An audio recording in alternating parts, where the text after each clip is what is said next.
The observations continued every night for 13 years. No other nation has conducted such a long and thorough research program into unidentified flying objects. But as Sokolov tells me, the evidence was inconclusive. I would like to say that it is absolutely certain that in those 13 years there was not a single report of anybody's contact with aliens. Most of the sightings, which were taken by observers and thought to be something abnormal, were in fact, as our research has shown, connected to technical experiments by our own military.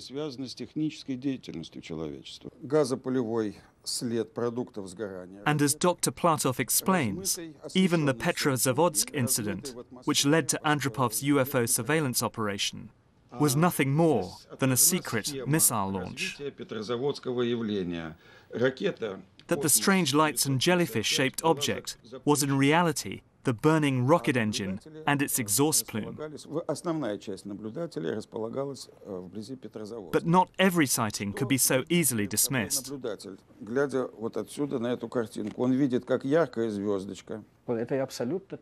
Even though we could explain some of these sightings, there were many unexplained events which caused scientists to scratch their heads and which still remain unanswered today.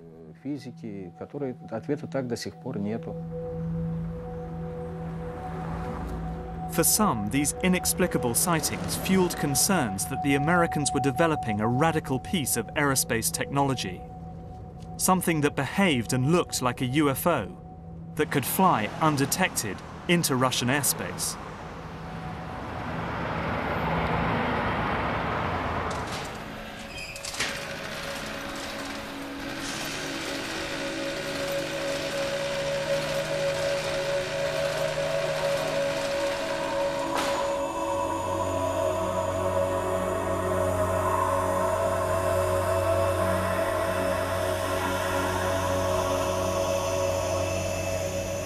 And the Russian fears were well-founded.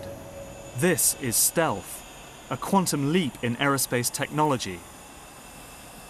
The Americans had built an invisible plane. If you took one or two looks at that airplane and you saw how strange the shape was, it wouldn't take you very long to figure out that they were aiming at a very, very low level of radar cross-section. What was done with the first real stealth program was to produce something that had the radar signature of a small shotgun pellet, or perhaps maybe a small bird.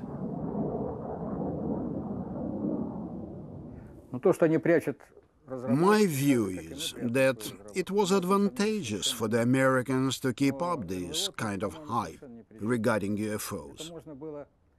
We guessed it was policy to conduct a campaign of misinformation as far as the general public was concerned. Stealth was an enormous breakthrough, and nobody out in the wider world really believed it was possible. Nobody could even imagine that it was possible to do that.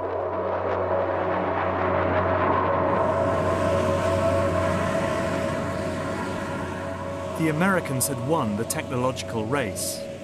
By waging a campaign of disinformation on their own people with the UFO cover story, the CIA were able to hide the existence of stealth from Soviet surveillance for 10 years.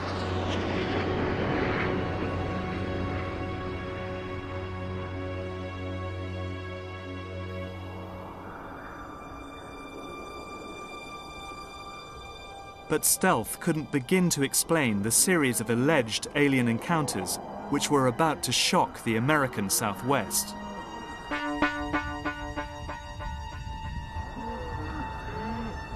The rectum had been partially removed. The eyes were bulging out. I was horrified at the thought of what could do this in broad daylight. I really did believe something strange was going on. We had one up north where we believed the animal was paralyzed and was alive when it was being mutilated. These horrific events took place all over the plains of New Mexico, an area that had been witnessing UFO sightings continuously since the 1940s. I'm on my way to meet Edmund Gomez. Gomez was a cattle rancher farming right next to the town of Los Alamos, famous for the development of the atomic bomb.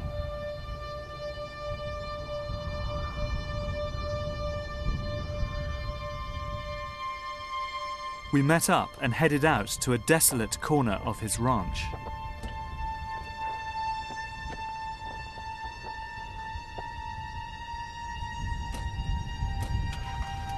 Where are we going? Where are you taking me to? I'm taking you to our animal graveyard.